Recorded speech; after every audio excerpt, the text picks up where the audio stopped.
Welcome back to the Deep Dive. Great to be here. So throughout this series, we've been tracking these two big currents, haven't we? These two ways humans approach knowledge. That's right. The engine of structure, the one that built our world, and then the engine of intuition, the one that dreamt of it.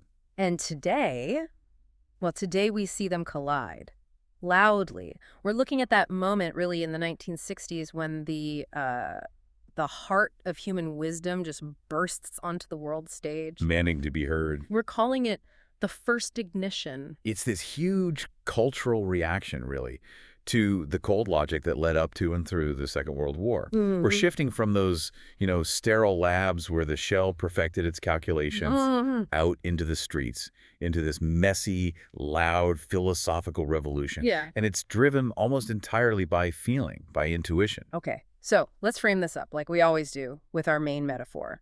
Humanity built two engines. One engine, that's structure. We call it the shell of knowledge. Right, to build the world. Exactly. It's the engine of how to record information, how to build things, how to control systems. The other engine is intuition. That's the heart of wisdom. It dreamt of a world. It's the engine of why. Why should we connect? Why do we feel? Why, fundamentally, should we be? And for, millennia, maybe 10,000 years, they ran separately, each kind of incomplete on its own. Yeah, incomplete. So this whole series is the story of that great shell of knowledge and the heart that was sort of hidden inside it and how they eventually start coming together. A long road. A very long road. Yeah. And the 1960s, well, that's when the heart makes this incredibly dramatic, very noisy return. Yeah, to really get the context here, we have to remember where we left off in our last deep dive, the shell. It had just reached this peak of, terrifyingly isolated power. You mean the calculating brain? Exactly. The birth of the electronic digital computer. Things like ENIAC, Colossus, pure distilled logic. And driven entirely by the needs of the war machine. Completely. Yeah. It all culminated, of course, in the atomic bomb. The ultimate expression of how. How to unleash immense power, but completely detached from any sense of why we should or shouldn't, just pure technical mastery. Devoid of wisdom, yeah. And that moment, the bomb, really marks the heart's lowest point. All that wisdom calling for peace, for connection, for purpose, it just seemed totally irrelevant, didn't it? Utterly powerless against this cold scientific force that could just wipe everything out. Precisely. So yeah. The next generation, they grew up under the shadow of that existential weight. So the big question hanging over them is, how do you reject a system built on pure logic when its ultimate logical conclusion is annihilation, and that conclusion is staring you right in the face? How do you fight logic with feeling? Essentially, that's the challenge they faced. Okay, so that shadow of the atomic bomb, that's the psychological ground zero, isn't it, for the kids coming of age in the 50s and 60s? Yeah, so the bomb wasn't just a political reality. It was like physical proof. Proof that the shell's logic, when it's completely isolated from the heart, it leads straight to self-destruction. That had to be shattering. It forced a really deep philosophical reckoning, I think. This realization that, okay, we've mastered the how to split atoms, how to build this incredible industrial society. But when you divorce all that technical skill from the why, the human connection, the empathy, the inevitable result is catastrophe. The crisis wasn't technical. It was a failure of reason itself when it's unmoored. And what was the establishment response, the shell's response to this near apocalypse? Was it deep soul searching? Not exactly. It was more control, more structure. The 1950s saw the shell trying to manage this global fear by clamping down, enforcing really rigid social conformity at home. Right, the era of unprecedented prosperity, the rise of suburbia. But underneath it, this intense pressure to conform. Yeah, the shell tried to put everything in neat boxes. Material success was the goal. The bigger car, the perfect house, the corporate ladder. Rock the boat. Exactly. Dissent was dangerous. It was equated with being un-American, maybe communist. Emotion, intuition, those were suppressed. The establishment figured more structure, more order that would keep the chaos at bay. The chaos they had just unleashed, ironically. But the kids raised under this sort of anxious perfection, they saw right through it, didn't they? They instinctively rejected it. They saw that the shell's world prioritized stuff. Cold logic, Cold War fear, over what the heart actually craves. Real connection meaning purpose. It wasn't just teenage angst then. No, I think it was a philosophical necessity. If the logical, ordered world your parents perfected leads to the brink of global annihilation, well, then the only sane path seems to be the opposite. Seek out intuition, feeling, connection, something radically different. Precisely. And that deep need, that rejection, it sets the stage, creates the fuel for the heart to just explode back onto the scene, to find ways, cultural ways to be heard, to be accepted on a massive scale. So was it purely a reaction against the bomb and conformity? Or did the shell, in a way, enable this rejection? I mean, the prosperity it created, that gave people the time and space to question it. Yeah. That's a really crucial point, yes. The shell absolutely inadvertently fueled its own rejection. How so? By providing the economic stability, the affluence, especially for the middle class, it allowed young people to step back from just worrying about survival. They had the luxury to ask why. Exactly, because the basic how food, shelter, relative safety seemed taken care of, at least for many. It's the ultimate irony, isn't it? The shell's very success created the conditions for the heart's revolt. Okay, so this is it. The first ignition. That moment, the intuitive wisdom, the heart's knowledge, stops being this quiet whisper in, intellectual circles. It starts shouting. Yeah, shouting across the airwaves, through music, through art. It was this incredibly fast cultural explosion, wasn't it? And it seems like it happened through several distinct stages or mechanisms. 4 main ones, I'd say, yeah. And they're all connected, feeding into each other. It's this amazing feedback loop. You get the intellectual critique Right. that finds an artistic voice, then gets political teeth, and then just explodes into this shared, almost spiritual, global experience. So where does it start? We have to go back a bit to the 1950s, right? With the Beat generation. Yeah, they're the precursors. The intellectual demolition crew, you could say. They're clearing the ground for what's coming. People like Jack Kerouac, Allen Ginsberg, William S. Burroughs. Right. And their work was just a direct assault on the conformity of the time. They rejected the careful, structured writing favored by the establishment, by the shell's academia. Instead, they embraced what? Spontaneity. Spontaneity, jazz rhythms, raw feeling. Kerouac's On the Road, famously typed on that long scroll of paper. It championed this frantic search for authentic experience. Road trips, spirituality outside the mainstream, rejecting that suburban grid. The whole aesthetic was about freedom. Even the way it was written was a statement. Absolutely. Yeah. A form was the message, in a way. Where the shell demanded structure and outlines, the beats offered improvisation, raw energy, Ginsberg's howl. Yeah, powerful stuff. It used this incredibly visceral, almost overwhelming style to just articulate the pain, the alienation of living in that controlled world. It celebrated people on the margins, painting them as victims of the shell's enforced sanity. And the shell reacted how you'd expect, right? Tried to shut it down. Immediately. The obscenity trial for Howl in 1957 is a perfect example. The state, representing the shell's order, literally tried to prosecute the poem for being indecent, for using raw, honest language about human experience. So it was a trial about language itself, almost. It really was. The defense argued the poem had redeeming social importance. That this wasn't just about dirty words. It was about whether real, messy human experience was legitimate art, or if it had to fit into the shell's clean, sanitized box. And the Beats won that round. They did. The judge ruled Howl wasn't obscene, and that was a really early, crucial victory for the heart's voice. It carved out a little space, a legal space, for the why to be spoken publicly, even if it was uncomfortable. Okay, so the Beats lay the intellectual groundwork, but that critique needed, like, a bigger amplifier, right, to reach more people. Exactly. And that's where the folk revival comes in, early 1960s. They took the heart's oldest tool, the song, the story, and turned it into political dynamite. It's ancient technology, really. It really is. This movement coming out of places like Greenwich Village in New York, Yeah. it was so potent because it used that ancient vehicle, the story song, for centuries before mass literacy.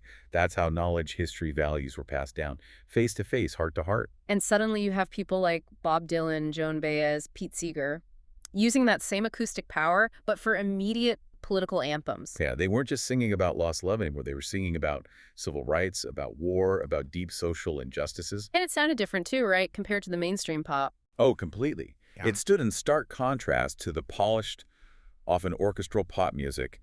The Shell seemed to prefer, the soundtrack for easy consumption.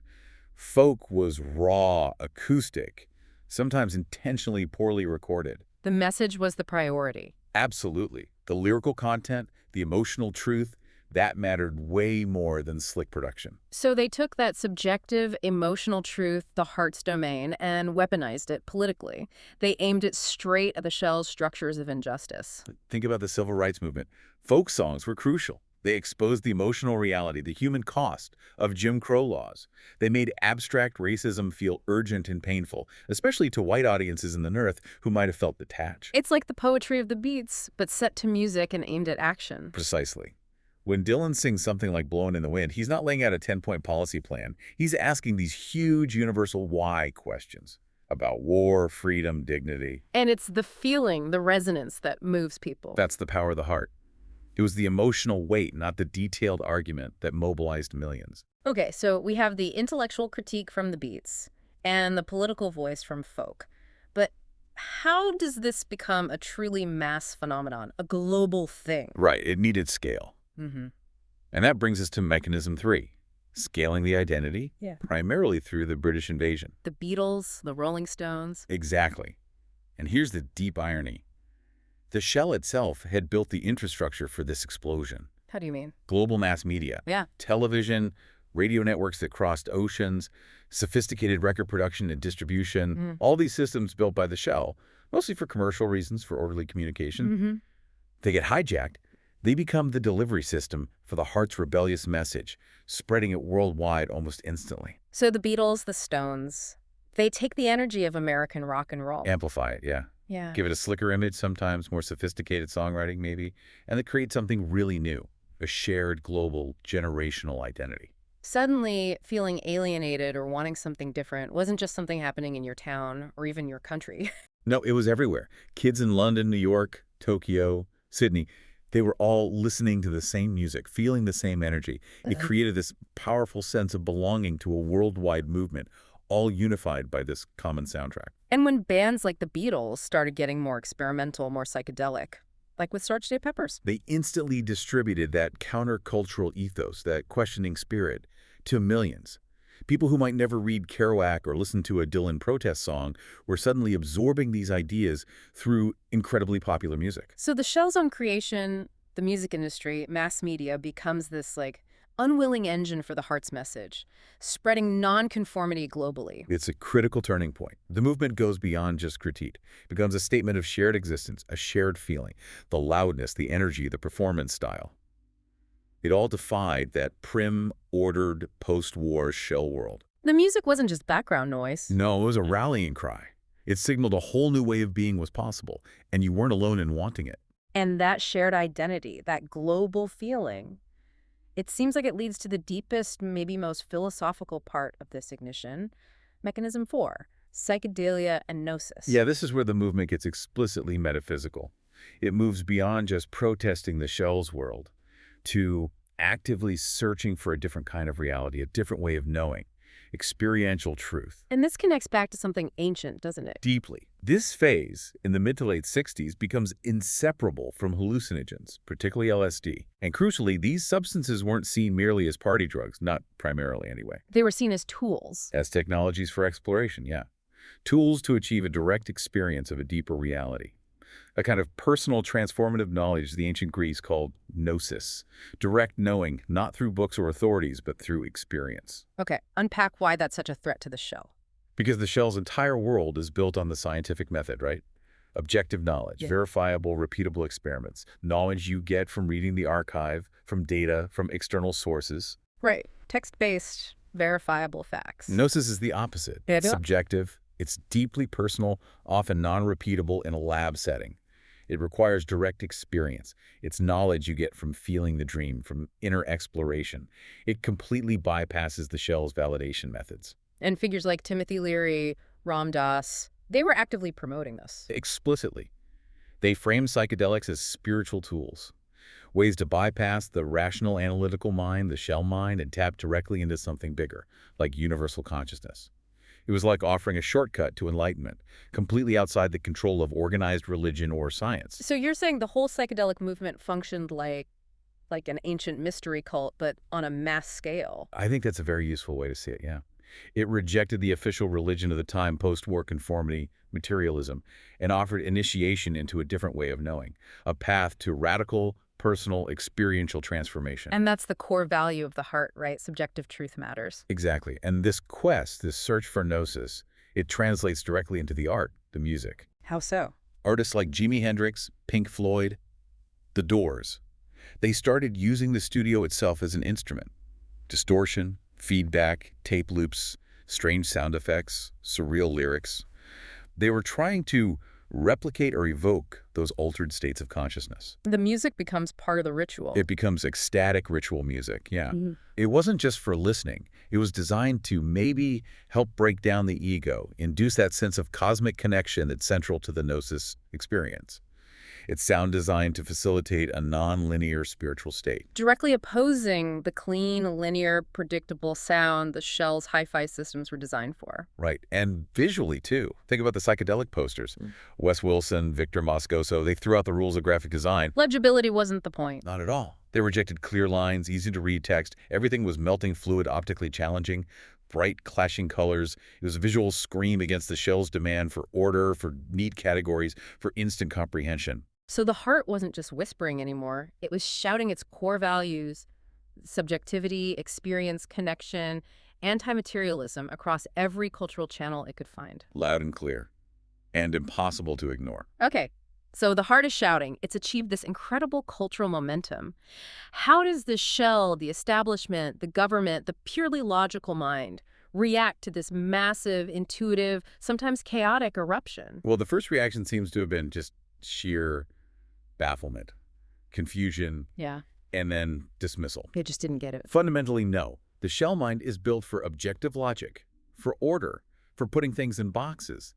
It was simply not equipped to understand a movement based on subjective feeling, emotion, and especially the rejection of material success as a goal. Like trying to run software designed for accounting on a system built for poetry. Exactly. The shell literally had no file category for a philosophy whose measure of success was, in part, how many people opted out of the conventional definition of success. So the establishment could only process this huge creative wave through its existing lenses: Which were? political threat or personal pathology. It was either dangerous subversion or it was mass delusion and laziness. And the mainstream media played a big role in shaping that perception, right? A huge role. Yeah. The media largely acted as the shell's amplifier for dismissal. They tended to ignore the deep philosophical critique, the real rejection of war logic, of materialism, and focused instead on the surface stuff. The easy targets, the stereotypes. Right. They reduced this complex, diverse counterculture down to these simplistic, negative images. The lazy, dirty, unpatriotic, drug-crazed hippie. And that caricature worked, didn't it? It demonized the movement for a lot of mainstream America. It did. It meant the shell didn't have to seriously engage with the heart's actual criticisms of society, of the war, of consumerism.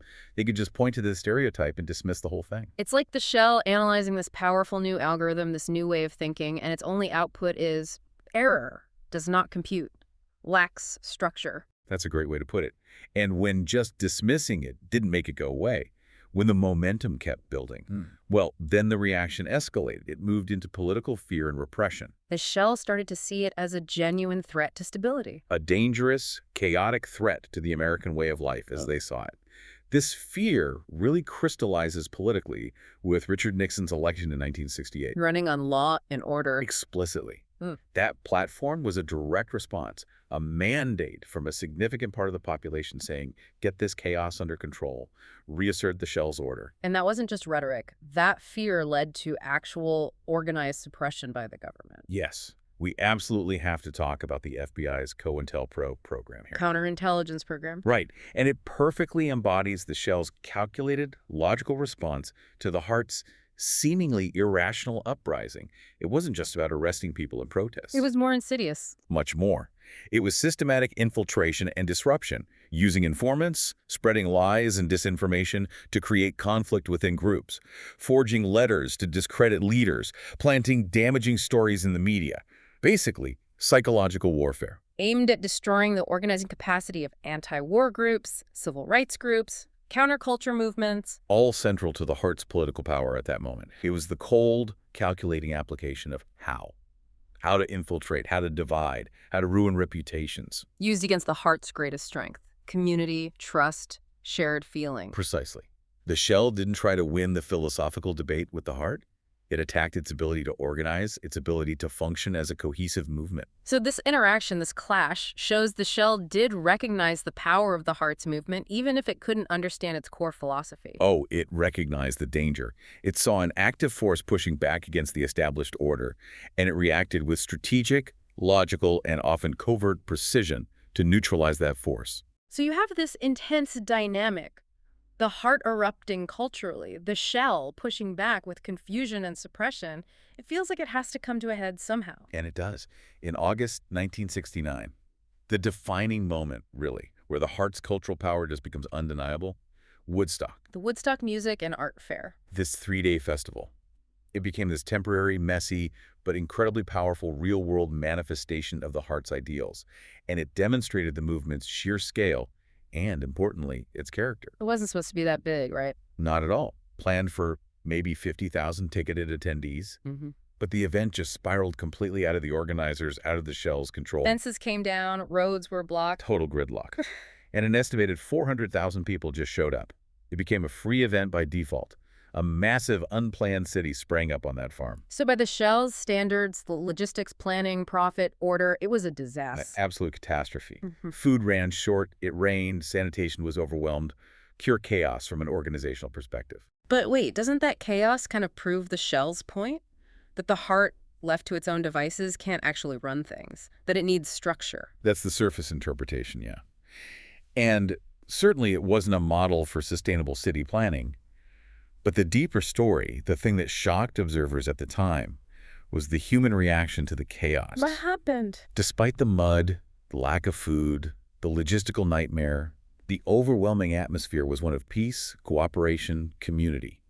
People shared what they had. There was remarkably little violence or panic. For a city of 400,000 facing those conditions, that's extraordinary. Astonishing. News reports were baffled. They expected riots, problems. Instead, they saw hundreds of thousands of young people managing a crisis with civility and a kind of communal spirit. So this was the demonstration of power. Exactly. For one weekend, in the mud and the rain, they managed to embody the heart's highest ideals: peace, community, shared humanity. It proved, symbolically at least, that those values could organize a massive population, larger than many cities, without top-down authoritarian control. It showed the heart had its own kind of organizing principle, based on intuition, shared purpose. Something like that. A capacity for self-organization, maybe, driven by a shared feeling rather than bureaucratic rules. And what was the result of this demonstration? How did the establishment react to Woodstock? It forced their hand, really. The sheer scale, coupled with the peaceful nature despite the chaos, it made it impossible to keep dismissing the movement as just a fringe element. They couldn't just caricature them as violent, lazy druggies anymore. Not credibly, no. Woodstock showed the establishment, the shell, that this feeling, this counterculture, this yearning for something different, it was an undeniable cultural force. It had the power and the numbers of a generation behind it. The heart had won a major symbolic victory. The shell could no longer afford to just ignore it or pretend it wasn't real. It had to acknowledge its power. It had to start listening, even if it didn't understand. The feeling had become too loud to ignore. Okay, so let's wrap this up. We've tracked this first ignition. A whole generation, born under the shadow of the bomb, rejects the cold logic of the shell. And the intuitive wisdom of the heart just explodes into popular culture through beat literature, folk music, rock and roll, psychedelia. Shouting its values. Yeah, forcing the establishment, the shell, to finally acknowledge its existence, even while actively trying to suppress or contain it. And that explosive push, that cultural victory symbolized by Woodstock, it really changes the dynamic going forward, doesn't it? Oh, so? The shell, in its, institutional political form, it directly clashed with the heart in the cultural arena. And on the level of relevance of capturing the spirit of the age, the shell kind of lost that argument. It tried to label the heart's wisdom irrational, dangerous. But it didn't stick, not entirely. No, the movement had become too big, too resonant, too powerful for simple dismissal. So this sets us up for the next phase in our story. The shell is still humming along in its technical labs, right? Making computers faster, networks bigger, perfecting the calculating brain. Absolutely. Yeah. But now, perhaps unconsciously, that technical engine, that engine of how, is going to have to start responding to the heart's massive, now undeniable call. That call for connection, for meaning. for experience. Which brings us back to our core idea for the season. The shell of knowledge grew stronger, its logic ever more complex. And the heart of humanity beat louder, its wisdom felt more urgent than ever. But that bridge between them, it still wasn't built. Not yet. The archive was missing its why. And the dream was missing its how. These two aspects of humanity, like two kin, still strangers, continuing on their separate paths, not fully realizing they were part of the same whole. But something had shifted. The shell was built for logic, for predictable order. But for the first time, really, after this first ignition. It was being forced to listen to a feeling. And maybe here's the thought to leave you with, the one that really points towards our next deep dive. If that search for gnosis, for subjective, direct, transformative experience was such a powerful driver in the 1960s, what happens when that deep hunger for nonlinear connection, for shared experience, finally bumps up against the global, interconnected structures that the shell is simultaneously building in its labs? When the desire for mass connection meets the technology that could potentially enable it. Exactly. That encounter, perhaps accidental at first, might just be the very beginning of the convergence we've been tracking. And that's where we'll pick up next time on the Deep Dive.